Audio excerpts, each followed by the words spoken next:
Q-A-P. Na escuta. QRA, nome. QRU, tem alguma mensagem? QRV? Estou à disposição. QRX? Aguarde um instante.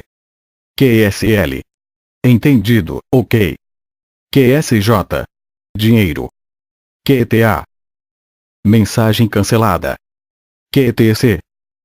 Mensagem urgente. QTH? Local, endereço. QTO? Banheiro. QTR? Horas. QRM? Interferência provocada por outra estação. TKS? Obrigado.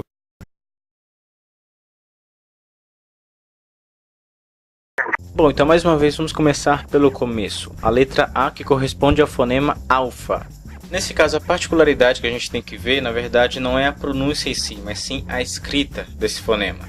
Supomos que você vai lá preencher um plano de voo, uma notificação, por exemplo, e vai escrever lá que você vai passar pelo corredor, pela réia alfa. Como você vai escrever esse alfa? Com PH ou com F? Bom, muito provavelmente você já deve ter visto ambas as versões aí pela internet e pelos simuladores, certo? Mas e agora, aqui na nossa querida República Federativa do Brasil? Qual é a correta? Hein? É o alfa com F.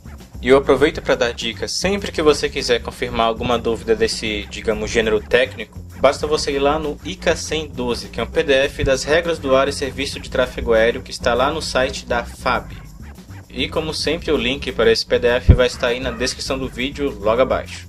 Bom, agora vamos para o próximo, a letra B, que corresponde ao fonema bravo. A particularidade nesse caso, senhores, se diz respeito à pronúncia dessa palavra.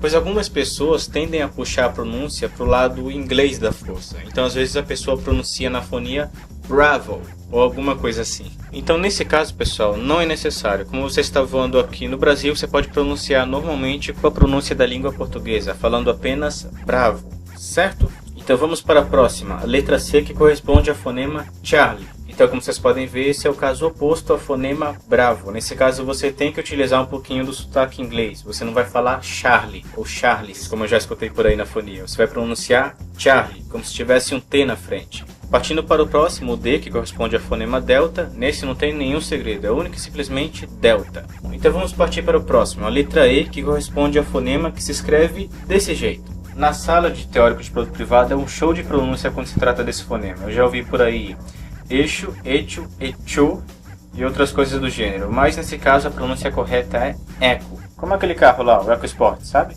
Bom, agora vamos para o próximo, o F, que corresponde ao fonema foxtrot. Esse é um caso em particular, pessoal. Apesar de, na regra, o correto ser a pronúncia foxtrot, não é raro você ouvir pela fonia aí Brasil afora o pessoal pronunciar apenas a primeira parte, fox. Assim, teoricamente, isso não é correto, mas muitas vezes os controladores, os pilotos também, utilizam essa versão mais curta para, digamos, agilizar ainda mais a fonia quando a fonia está muito densa, com muitas aeronaves e tudo mais. Mas eu, pelo menos no meu caso em particular, eu sempre falo foxtrot, porque durante a minha instrução de piloto privado já teve um voo no qual meu instrutor falou apenas fox para o controle São Paulo aqui na Terminal São Paulo, e o controlador deu um puxão de orelha, corrigiu a gente afirmando que o correto era foxtrot, não apenas fox. Então, como sempre, na dúvida, para evitar confusão, fala foxtrot, fala o completo, é melhor.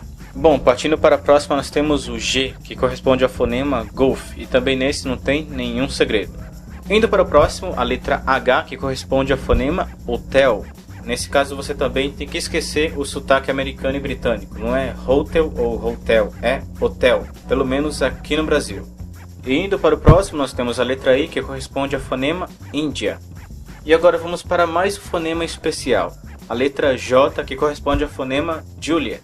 Esse fonema tem duas particularidades, pessoal. Primeiro, a escrita dele. Essa escrita que está aparecendo agora, vocês acham que está correto, está errado, está faltando letra, está sobrando letra, como é? Certo, né? Errado. O Juliet em alfabeto fonético se escreve com 2 T's. Então tente se lembrar disso aí quando você for escrever lá o seu plano de voo. 2 T's no final do Juliet. E a próxima particularidade do Juliet é a pronúncia. Como vocês podem ver, até agora eu pronunciei Juliet, que é como está indicado lá no PDF do ICA 112. Porém, pessoal, é extremamente raro o pessoal aqui no Brasil falar com esse sotaque, Juliet. Em 99% das vezes eu escuto o pessoal falar Juliette. Ou seja, nesse caso a parte tônica da palavra não vai no início, sim no meio da palavra, Juliette. Se não me engano, teve até um vídeo do canal Piloto onde eu estava fazendo o voo e eu pronunciei Juliet e o controlador respondeu Juliette. Vamos relembrar esse. Salomarte, bom dia, Papa Tango, November, Yankee Juliet. November, Yankee Juliet, bom dia, prossiga. November, Yankee Juliet está no pátio do aeroclube, ciente da informação Delta, notificou uma hora de voo local, saída pelo corredor Juliet, para acionamento. Acionar November Yankee Juliet, chame pronto para o táxi, uma dúzia com 1024. Chamar para táxi, o November Yankee Juliet. Bom, partindo para o próximo nós temos o K, que corresponde ao fonema quilo. E logo após este nós temos o L, que corresponde ao fonema lima. E logo após este nós temos o M, que corresponde ao fonema Mike. E sempre lembrando que é Mike, não é Mick nem Michael, como eu também já vi por aí. Logo após este nós temos o N, que corresponde ao November. E não, diferente do que eu também já ouvi por aí, você não pode adaptar isso para o português falando novembro, tem que manter o November. E seguindo nós temos o O, que corresponde ao fonema Oscar. E só frisando aqui que o correto, de acordo aqui com o PDF do ICA 112, é Oscar e não Oscar. E agora vamos para mais um caso especial, a letra P. Vocês acham que se pronuncia papá ou papa? Então, de acordo com o PDF do ICA 112, o correto é papá. Só que isso, pessoal, vai obrigatoriamente mudar de acordo com o local de onde está essa letra P na matrícula de uma aeronave, por exemplo. Vamos supor aqui o seguinte exemplo de matrícula de aeronave: PT-CNP. Como vocês podem ver, aqui nós temos o P no início e no fim dessa matrícula. Mas a pronúncia de cada P vai ser diferente. Na prática, nós falaríamos Papa Tango, Charlie November, Papá. Ou seja, no primeiro P nós falaríamos Papa e no último P nós falaríamos Papá. Isso ocorre simplesmente por uma questão de comodidade, porque seria um tanto incômodo você fazer uma pausa entre o P e o T para falar o P corretamente, que seria, por exemplo, Papá Tango. Ou seja, para você falar de modo contínuo, você obrigatoriamente vai ter que falar Papa Tango e não Papá Tango. Certo? Então vamos para o próximo, a letra Q, que corresponde ao fonema Quebec, que também não tem nenhum segredo. Logo após esse nós temos a letra R, que corresponde ao fonema Romeu. E esse tem mais uma vez a questão da escrita, ele se escreve com U, não com O no final, hein? Logo após esse nós temos o S, que corresponde ao fonema Sierra, que se escreve com 2 R's. Logo após esse nós temos o T, que corresponde ao Tango. E seguindo nós temos a letra U, que corresponde ao fonema Uniform. Isso de acordo com a pronúncia do ICA 112. Porém, mais uma vez, na prática, em 99% dos casos você vai escutar aí na fonia a pronúncia uniforme, como se fosse uma palavra brasileira e tivesse o E no final. Mas sempre lembrando que na questão da escrita você não vai colocar o E, vai terminar com um M. Logo após o U nós temos o V, que corresponde ao fonema Victor. E seguindo nós temos o W, que corresponde ao fonema Whisky. E esse mais uma vez tem a questão da escrita. Qual será a escrita certa desse whisky? É com K e depois com Y, com K, E e Y ou com K, I? Nesse caso você mantém a escrita clássica da palavra. Você vai escrever o whisky com K, E, Y. Nunca se esquecendo que logo após o W você tem que colocar também o H. Logo após este nós temos o X, que corresponde ao fonema X-ray.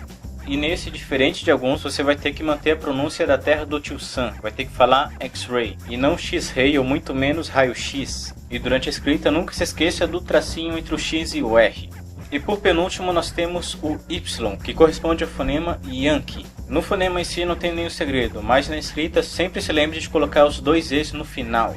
E por último nós temos o Z, que corresponde ao fonema Zulu, e nesse não tem nenhum segredo. E sempre lembrando, pessoal, que os fonemas que eu falei aqui foi baseado não somente no PDF do ICA 112, mas também na experiência real que eu tive com outros controladores e com outros pilotos aí durante os voos que eu fiz até hoje. Então na prática você vai ver que nem todos os fonemas que vai aparecer no ICA 112 vai ser pronunciado do mesmo jeito na fonia real, como os exemplos que eu citei aqui, nesse caso o Charlie e o Juliet. No PDF indica que a pronúncia correta é apenas Charlie, mas na prática nós pronunciamos Charlie, como eu disse. E também no já citado Juliet, na prática o pessoal normalmente pronuncia Juliette. Ou seja, existe uma linha bem tênue entre a teoria e a... Numerais: 0, negativo, 1, primeiro, 2, segundo, 3, terceiro, 4, quarto, 5, quinto, 6, sexto, 7, sétimo, 8, oitavo, 9, nono,